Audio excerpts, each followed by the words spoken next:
So this is my arena. So the arena works in very general, basic ways. Mobs will spawn down below in a trap layer. These traps will do damage to it, adding on to my damage. These traps are Spiky Ball, Spear Trap, and Flame Trap and Dart Trap. Up here, we have Heart Lanterns regen. This is basically if we die, we have a nurse up here that we can respawn with and get some health back fast. And that is to set a spawn point. And it's kept well above the fighting so the nurse doesn't get killed. Although sometimes it happens anyway. And so this because all the mobs will spawn in one little place, it makes it down on the land strip down below. It makes it so I can use a weapon and focus on dealing damage to a specific area. And so, since they're all coming in the center right below me, I can spam my weapon down there, whatever weapon I choose to use, and I can deal a lot of damage. I hooked up a jellyfish statue, which I might not use, but could if I wanted to, because it'll provide me mana back as I'm using the celestial cups. There are campfires, heart lanterns around just increase my regen a little bit, and there is a crystal ball, because since I'm a mage, I'm going to want a little bit of extra magic buff. And there's a safe for me to deposit my items when I'm done, and such like that. And so, over here, off to the sides, there's a lava layer to prevent mobs from spawning there, because when mobs spawn there, then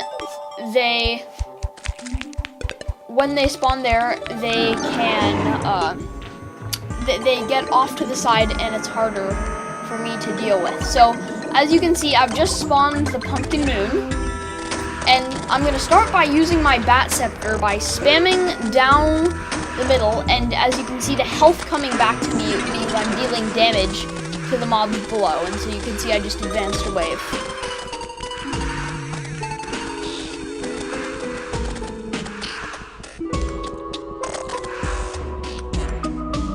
I'll get a lot of good.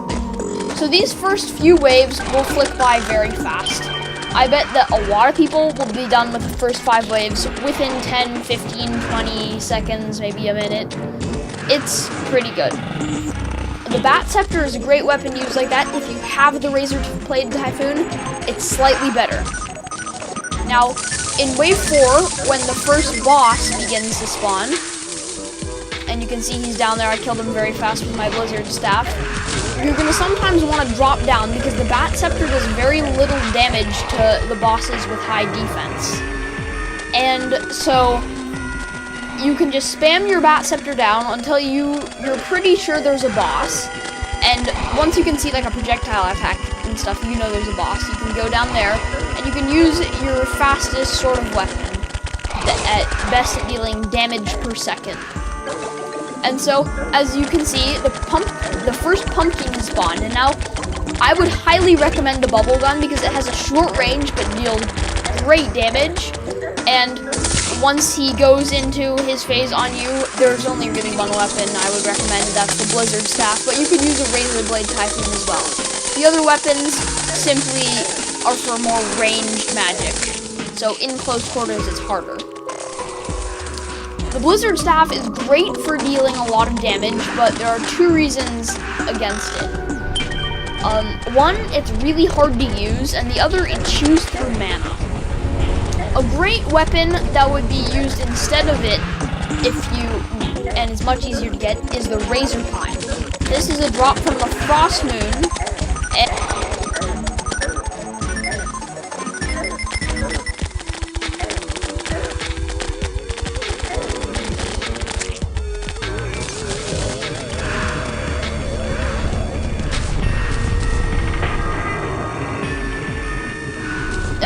as you can see, I'm on to wave 10. And so, now I've defeated a lot of the tree dudes and the pumpkins, but these headless horsemen guys will start to spawn. And they're very, very hard to deal with because they're fast, they do a lot of damage, and they'll be running around, so it'll be a lot more difficult to hit them with some sort of projectile attack. And so, really, I've gotta say that you're probably gonna need a Razor Blade Typhoon for that, just because they're fast, they do a lot of damage and stuff like that. So you see here, I'm gonna come down low and I'm gonna start using my Blizzard Staff. The Blizzard Staff is pretty effective, but keep in mind that the Headless Horseman deal a lot of damage on melee hit. And the other thing that I kind of forgot to mention is that you're probably going to want some sort of life regen for this. Because life regen or healing potions and a Star Veil. Because these monsters will do a lot of damage to you. And if you don't have a way of self-healing, you're probably best to be going ranged, because by staying in one spot, you're basically putting yourself up for damage. So I've reached wave 12, and 2 pumpkins have already spawned, which is pretty surprising. Usually they come a little longer, but never mind. So the pumpkins, they're it's actually a little bit easier to deal with pumpkins with melee because there are more weapons that pierce. For multiple pumpkins stacked on top of each other, you're either going to need a really, really fast DPS weapon, or you're going to need some sort of piercing or area of effect weapon. And for magic, the only weapon that really can kill them fast is the Blizzard Staff. And once again, I apologize for it being so hard to get and using this. Oh, and by the way, this is not a guide, this is more of a loadout, so, no. And so, we're most of the way to the final wave. I think we're on wave 13 or something. So, because of all the weapons that I have, you can see that I'm using them for different purposes. But if you really want a great all-around weapon that can serve most of the purposes that I'm doing right now, I would recommend the Razor Pine. And I'll make a tutorial about how to beat the Frost Moon with pre-Frost Moon gear, and maybe even pre-Pumpkin Moon gear, just so you can get the Razor Pine first and then start moving on. And so, as you can see, I'm going to reach the final wave very soon because the pumpkins are all over the place. And so, so there we go, final wave. And so there's going to be a ton on top of each other, and it's going to be hard, and so you'd probably want to get out some sort of piercing weapon if you have it. And so what I would recommend for that is this weapon will pierce infinitely, and you can use other weapons at the same time of it. It's called the Magnet Sphere. It's a drop from mobs in the post-Plantera dungeon.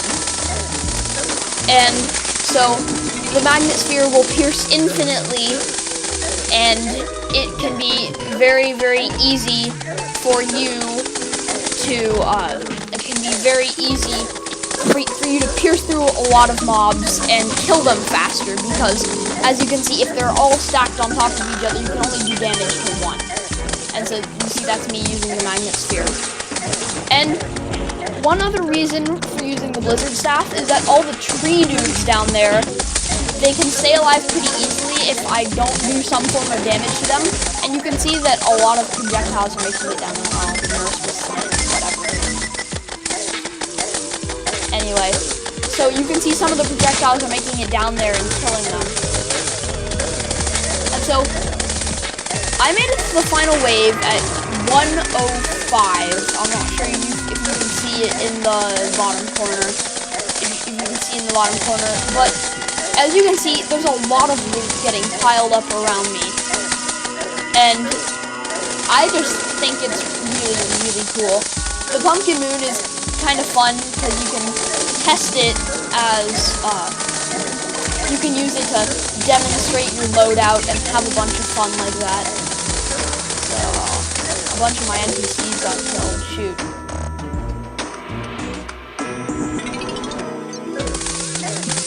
So now that we're in the final wave, I really don't have much more to say, and so it'll end in a couple minutes, so I'll just let you guys watch and enjoy.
Okay, and so as you can see, it just ended and I got a ton of loot. So I'm gonna go turn the traps off just so no one else gets killed. Can I even find the teleporter and all that loot? Oh, there we go. So I just turned the traps off. So now I'm gonna clear out the random crap in my inventory just so I can show you guys all the stuff I picked up. And I'm gonna make multiple trips to pick all this up. And I'm gonna go sell it to like whatever NPC I can find that's still alive. Oh yeah, they're arriving. And so a lot of this loot sells for quite a lot of money. So the stake launchers sell for the most, and like I think the spider egg sells for the least. The spooky wigs the spooky stuff sells for none. But all in all, if you defeat a lot of bosses, you're gonna get a lot of loot. So I started with pretty much 0 money. Now, I'm sorry I didn't show you. I didn't really have, I'm not sure I had 0 money, but I probably had about like 30 gold or something. And you'll see how much I end up with at the end. It's gonna be a lot.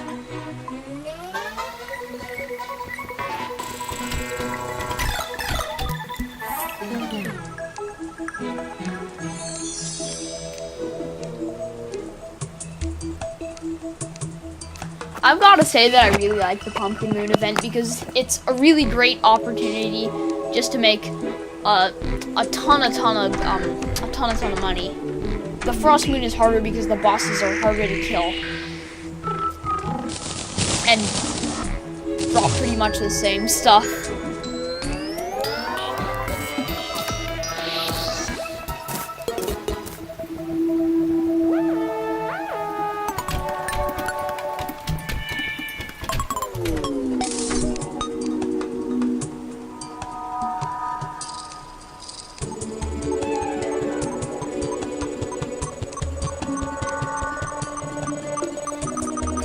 Let's see how much. I think there's not that much left back at the arena. And so I'd say that most of the loot dropped by this event is good but not great. But there are some really, really outstanding weapons that I'm gonna mention. So for ranges, this is probably I'd say the 3rd best from the event. The candy corn rifle shoots fast and it pierces and bounces and it's generally pretty good. And the Horseman's Blade is an outstanding melee weapon. With the statue farm, you could probably make it to the final wave of the Frost Moon, even though, you know, I